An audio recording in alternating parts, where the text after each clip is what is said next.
Good morning, everyone. Welcome to our webinar today, and thank you so much for attending. We'd like to start by acknowledging the traditional custodians of land on which I live and work, the Camaragal land, and pay respects to their elders past and present. We also extend those respects to all Aboriginal and Torres Strait Islander people here today.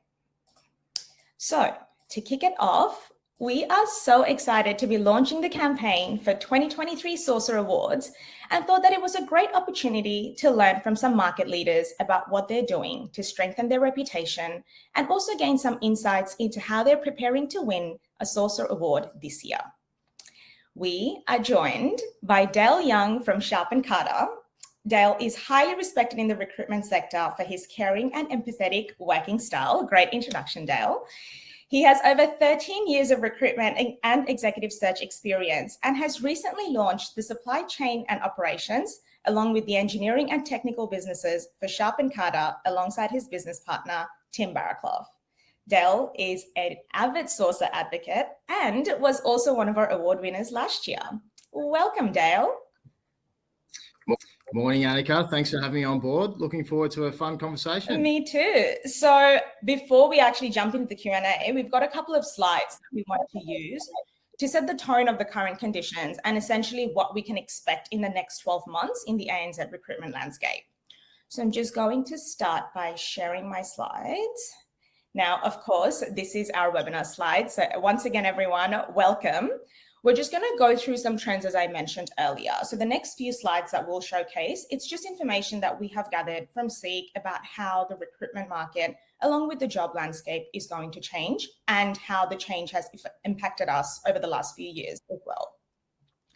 So the first slide that we've got here is essentially just about the unemployment rate, along with the Seek job ads and average applications per ad stats. So these are just some stats that we want to discuss first before we can move on to the Q&A. Now, to set the scene, of course, we are looking briefly at the market conditions and what it means for the recruitment industry. I don't have to tell you how the last 3 years have just been the most unique time in all of our lives. And along with that, it's also just created the most unique pattern in employment trends in recent history as well. So what we've got here on the left-hand side, you can see is just the unemployment rate in Australia. And then on the right-hand side, we've got the Seek job ad numbers in green and the candidate applications per ad in blue. So this is not a surprise to anyone, as we can see in July of 2020, when we were at the peak of COVID in Australia, our unemployment rate was the highest that it's been in recent times. We were at 7.5%. Also, in relation to that, we could see a severe decline in the job ads as well. So they were at 35.1%. And along with that, given the fact that unemployment rate was in the rise, we of course then saw an increase in applications per ad as well for the jobs. So these are the two graphs that we've got side by side. Now, in the COVID shock, of course, unemployment rose sharply and the job ads fell. Then we had the great jobs boom, which we loved.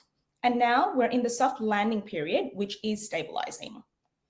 So while there is talk of unemployment rates rising in Australia and anticipation of a recession, all forecasters agree that unemployment rate will probably still remain below its pre-COVID levels. Right? Then we have the next slide that's in here, which is essentially to do with the key trends in terms of job ads on Seek.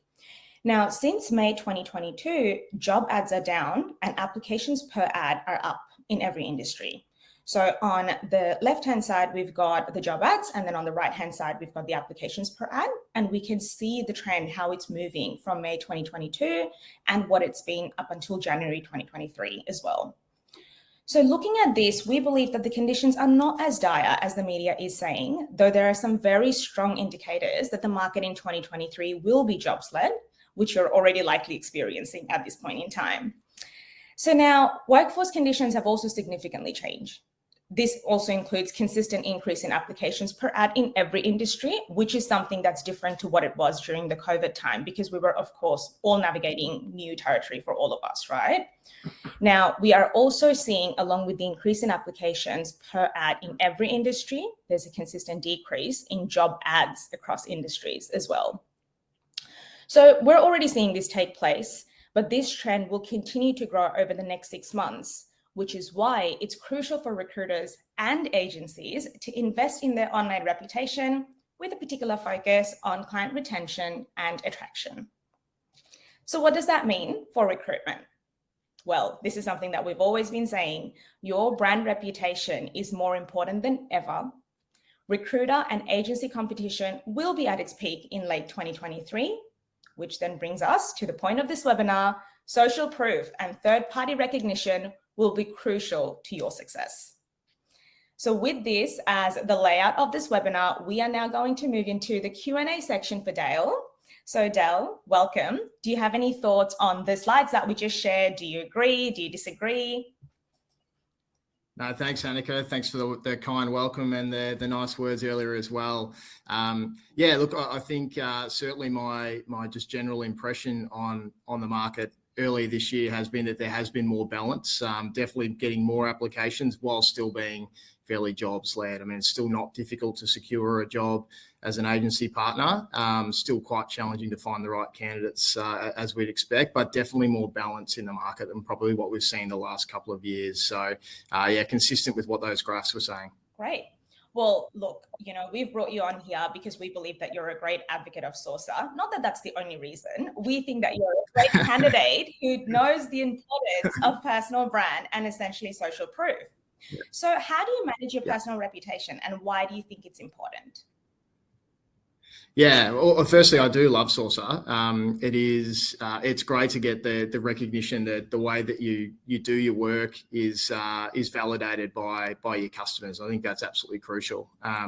Look, probably early in my career, I probably was leveraging more of the agency brand. I've been lucky to work for some terrific agencies over my 13 or 14 year journey in the industry, and it certainly early on was the best leverage point that I could use. But the more time I've spent in the industry and the more I formed strong connections with customers, whether they be clients or candidates, you quickly realise that that they come back to use your services because of who you are as a person and what your personal reputation is. It becomes less relevant whatever football jumper or colour that you wear or agency brand. It's much more about what the experience they have with you as I said, as a person and as an individual and as a service provider in our space. So I think ultimately I just try to make sure that in all the interactions that I'm having with customers that I'm building trust and respect and remembering that they're likely to be in some sort of difficult situation, whether it's changing a job or making a really critical hire for their team. It's really important to be empathetic of that situation and make sure that you're understanding of the stress or the challenge that they're in. So that's held me in pretty good stead. Okay. So of course you understand the importance of investing in your personal reputation because that's been your brand in the way you would work with the candidates as well. What kind of return on investment are you seeing from investing in this? I want to know more about along with the monetary investment, if they're both relevant. Yeah, so I think the best form of business development you can do is doing a really good job as much of the time as you possibly can, because the return, I think, comes from the work that you're doing this year, whether you place that candidate right now or whether you fill that job right now. If you're providing a good service and you're enhancing your own personal reputation by that service that you're giving, you'll probably get paid for that and see more of a return in that over the years 2, 3, 4 and beyond.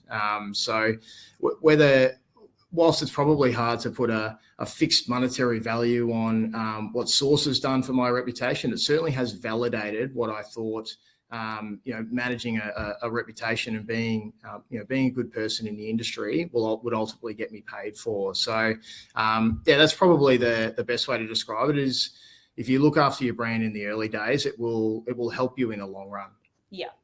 I completely agree with that because even though not coming from a recruitment space myself in general, I strongly believe that your brand is what you make of it. It's based on the way you actually treat the people that you're working with, which is what's going to impact you in the long run, of course.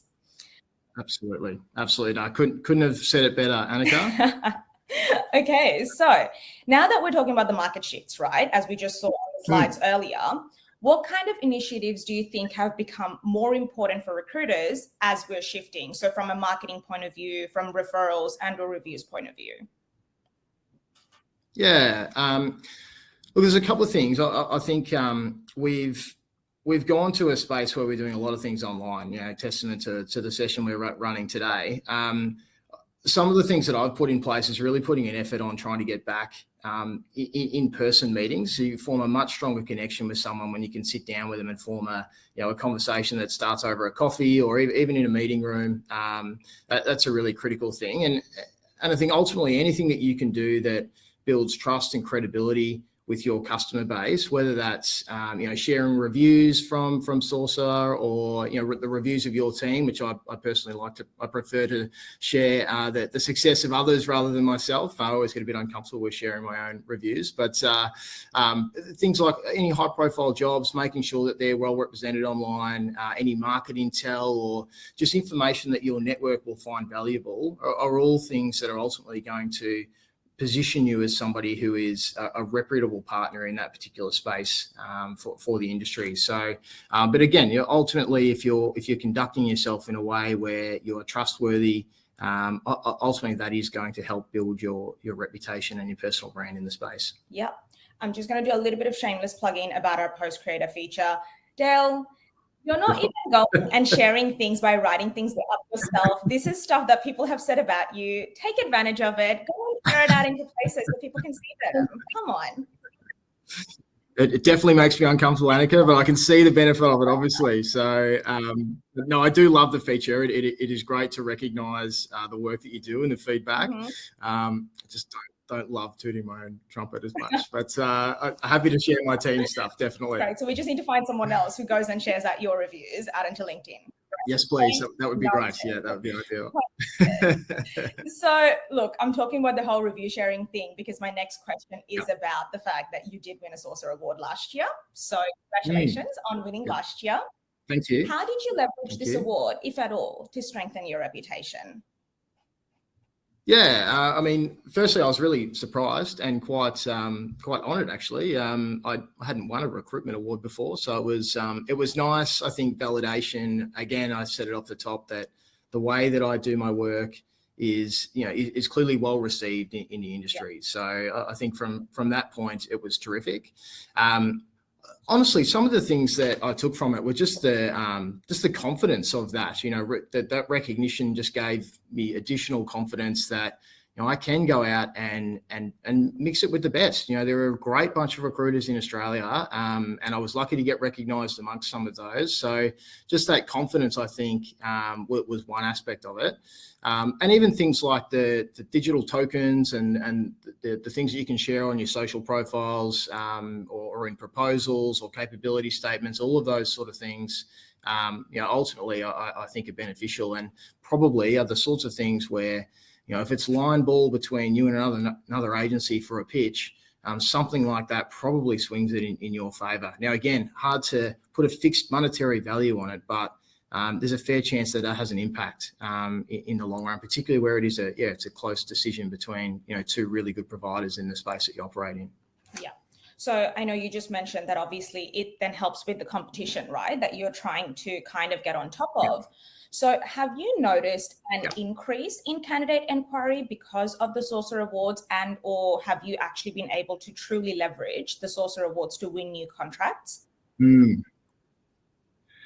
one thing I think it's where it really has benefited is probably recruiters that are earlier in their career, Annika. So there's when you've been in it a long time, people do know who you are and you have a reputation, and it probably has a smaller impact on someone like myself who's a bit of an old dog in the space. But somebody who's very early in their career and hasn't yet been able to promote their name, or they're not well recognised yet because they're in their first 2 or 3 years, having something tangible and independent where they can say, hey, this is the quality of the work that I'm doing in that market. There's no doubt that those people are benefiting in a really, really powerful manner. If you're a second-year recruiter and you've rarely recruited the type of role that's suddenly coming on, being able to demonstrate that when you do take a role on, this is the customer feedback that you've received, I think that's really powerful. And it's probably something where early on in my career, we didn't have anything like that. And we did have to rely on the reputation of the agency that we worked for I think that's less, whilst it's still important, it's probably less prevalent today because of things like the Sourcr Awards and just the reviews that you can share online. Yeah, and people are also so much more focused in their personal branding these days as well, purely because, like you said, we have the tools now, right? Whereas previously we didn't have all of these things available to us, where we could go and be like, look at all of these things that I've done, rather than just focusing solely on the agency that I work at.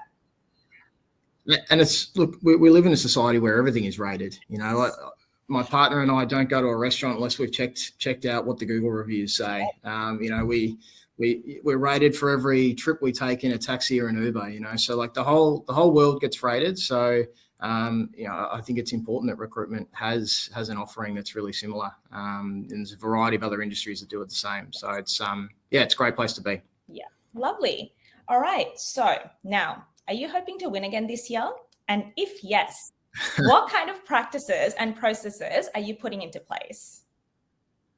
Yeah, look, I don't go to work to win awards, frankly, Annika, but look, and I might have left my run too late, having transitioned agencies to start something up for Sharp and Carter this year. I had a few months off, so I might not be quite at the pointy end this year. But you know, I wish everyone who has entered the absolute best, and I hope they can bring something home. But I think some of the practices that are really critical are, you know, once you have made that placement, is actually having the conversation about what would really be beneficial in your own space to the candidate or the client that you've dealt with. If you could just ask them, hey, would you mind saying a few kind words about your experience with me through this process? Mm-hmm. If you can just point them to that being the best thing that they could do to say thank you for your work at that point.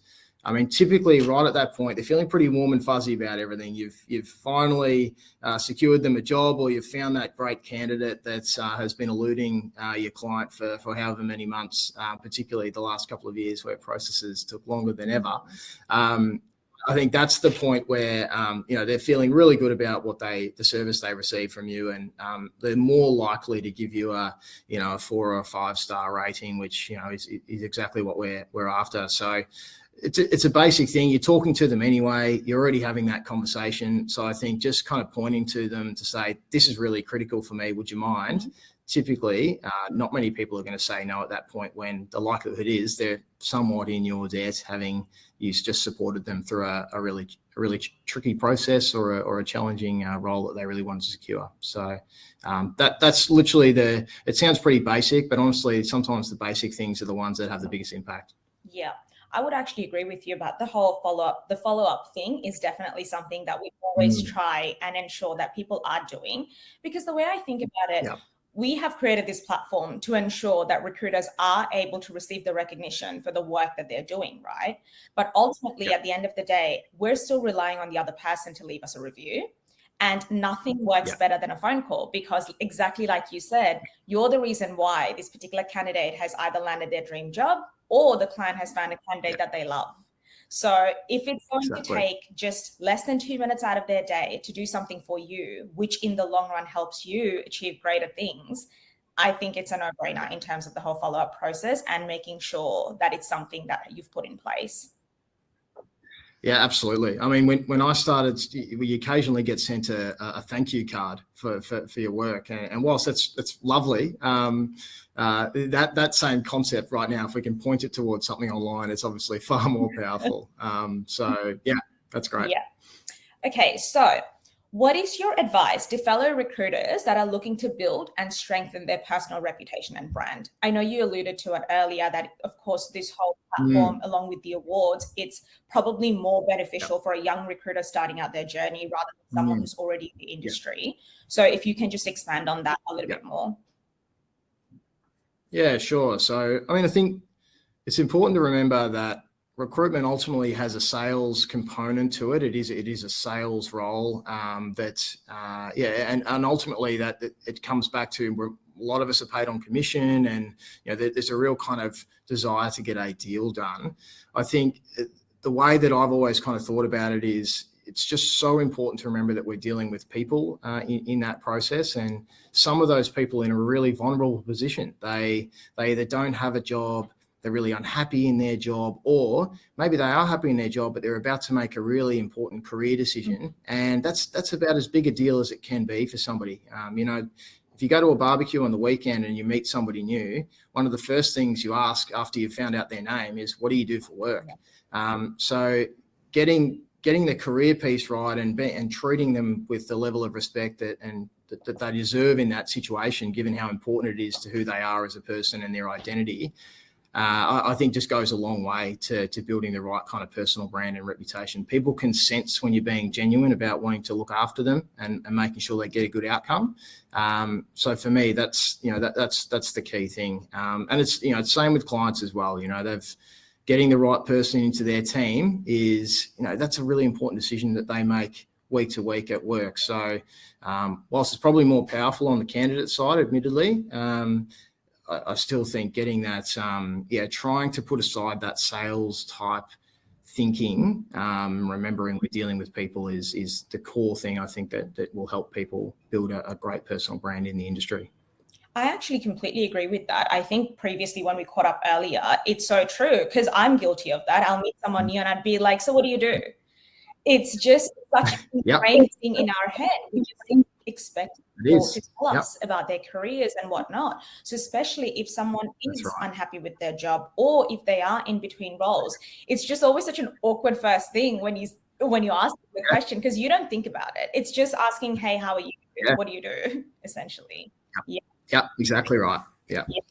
All right. So now my next question to you is, if at all, or how does your business development behavior change in a jobs-led market versus a candidate market? And if you do change your behavior accordingly, how do you recommend recruiters prepare for this?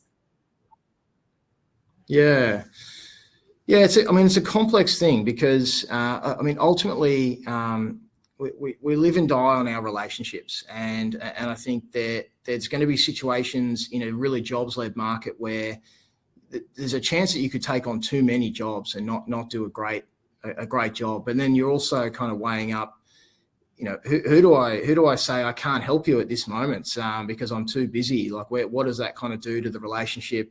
So just being really kind of conscious of, what your interactions with people are going to mean at their end. So really trying to again, I harp on about empathy, but trying to kind of put yourself in their shoes. But from a business development point of view, I've always kind of focused more on candidate relationships. I mean, if you do a really good job for a candidate, we talked about how personal an experience that is for them. They are more likely to be the person that calls you about when they're ready to hire for their team at some point in the future. Now, the other aspect of it in a really jobs-led market where you've got really limited candidates, your biggest advantage is the relationship that you've got with your candidates. It's your ability to have a conversation with a candidate. There's already a level of trust there. There's already respect. They're more willing to come into that recruitment process or sit down at the hiring table, as people like to say, because they trust you. If you don't have that, or if you've not called them back, or you haven't treated them like a person over the last couple of years, and then you ring them where there's a really candidate short market, the chances of them really wanting to take that on, or taking that call, or responding to that email or an approach on Seek Talent, it's probably much lower than it would be if you've got a really strong connection with them, where you could literally send them a text going, hey mate, can we have a quick conversation? I've got something I want to run by you. They're going to call you back. So, and look, honestly, that kind of works whether it's jobs-led or candidates-led. If you've got that strong relationship, it's going to go a long way to making sure that you're effective in either conditions in the market. So I'm not sure if that answered your question directly, Annika, but that's just how I've always approached it. If you can really kind of leverage that relationship piece, you'll go a long way to being successful. Well, I mean, I agree with you in that completely. I actually like the point that you made about placing a candidate, building that relationship and that trust with them. And then eventually when they become a hiring manager, that's a business venture that you have worked towards, right? Because you put in effort in that relationship to create trust at the start. And then now that person is going to work as your client rather than the candidate, because they know that you're going to come through for them. So I really like that aspect of things. And I think the secret there, it's not even just the candidates you place, it's the ones that miss out. It's how you treat them. It's, if you can get that bit right as well, because you're like, I probably only place maybe 20 people a year, but we deal with 400-500 interviews, thousands of phone calls.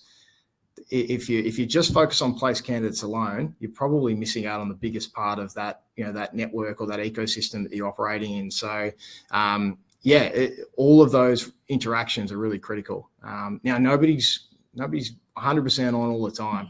Like, there's still times where maybe I don't do it as well as I would like to do it, and you reflect on it and go, geez, I could have handled that better. Mm-hmm. But if your intent is to treat them well in every interaction that you have, you give yourself the best chance. So, it's regardless of the market conditions, focus on your relationship and treat people with care. Yeah, absolutely. And that just ties into the fact of what the crux of our platform is essentially anyway, that we aim on collecting reviews from people. So if there isn't that relationship and or that trust, no matter what job you place them in at the end of the day, they're not going to take time out of their day. They're not going to leave you a public review. That's right. For other people to see as That's well. Right. So effort needs to be there from the beginning. And of course, intention shows through, right? Because as you said, you may place 20 candidates a year, but you're interacting with them so many times, and also with the ones that you're not placing. So your intent will shine through regardless of what the outcome is of the situation.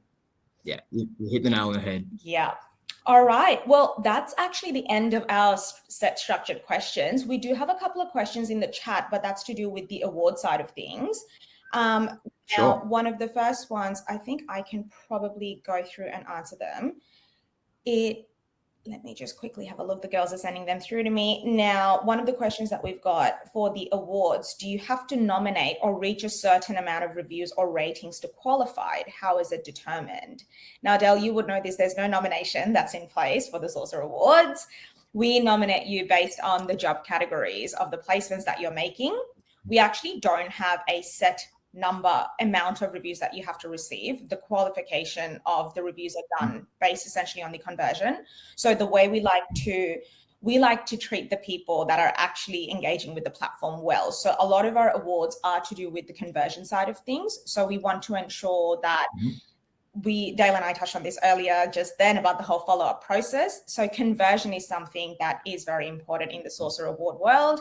We want to ensure that you're getting reviews back for the work that you're doing. So at this point in time, if there are any recruiters on this webinar who want to know exactly, how you can maximize your chances of winning an award, take Dale's advice, use the follow-up process, call up these people. You've given them a job, you found them a candidate.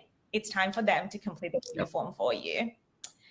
So more of them, we also have a recommended recruiter feature, of course, that we've launched, which requires people to have a rating of above 4.5 and also a minimum of 5 reviews and remain active as well on the platform. So people that are recommended recruiters in the Sourcr world are looking to be more of front runners for the awards, but it's based on a whole bunch of other stuff. We don't want to just share everything that we utilize to find out who our winners are. We do need to leave some things that's a little bit of a surprise as well. So I hope that answers your question. Now, the next one that we've got is, can you win the award more than once? Actually, I don't know the answer to that because this is the second year of the award. So we will find out if any of the winners from last year are going to win again this year. We have a winner here, right here. So if he does end up winning again. Keeping a little bit of mystery. Leaving a little bit of mystery. Like it. All we can aim for. Well, that's almost at the end of it. Dale, do you have anything else that you wanted to share? I just want to say thank you again for taking time out of your day to do this with us, to share your insights of the industry landscape with people. So over to you now.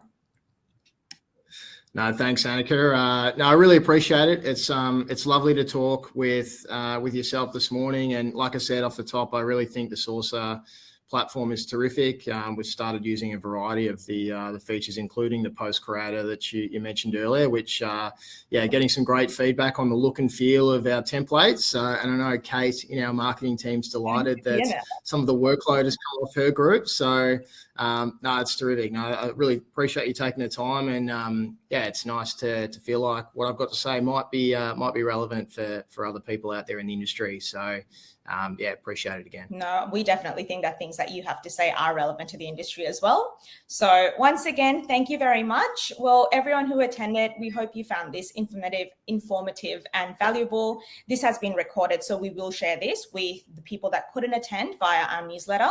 But if you've got any other questions, you can keep them coming. For the time being, we will go through and answer them separately. But for now, that's all. Thank you so much. Have a great rest of the day, Dale. I'll chat to you soon. See you, Annika. Thank you. Bye.